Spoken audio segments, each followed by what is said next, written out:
దశావతారాల్లో 7 అవతారాలు నేరుగా భూమి మీదకి దిగింది నువ్వు నేను పుట్టిన ఆంధ్రప్రదేశే. తెలుసా తెలీదా? మొదటి అవతారం ఏది? మత్స్యావతారం. మత్స్యావతార దేవాలయం ఎక్కడుంది?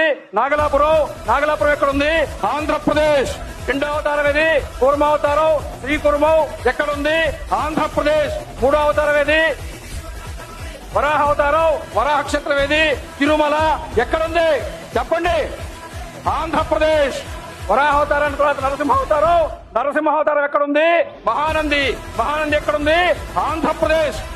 నరసింహావతారం తర్వాత 5వ అవతారం వామనావతారం దేవాలయం ఎక్కడుందో తెలుసా? పరుచూరు మండలంలో ప్రకాశం జిల్లాలో చెరుకూరు గ్రామంలో త్రివిక్రమ వామన స్వామివారి దేవాలయం ప్రకాశం జిల్లాలో ఉంది. వామన స్వామి అవతారం దేవాలయం ఎక్కడుంది? ఆంధ్రప్రదేశ్. వామనావతారం తర్వాత పరశురామావతారం దేవాలయము. పరశురాముడు మహేంద్ర పర్వతం మీద ఉంటాడు.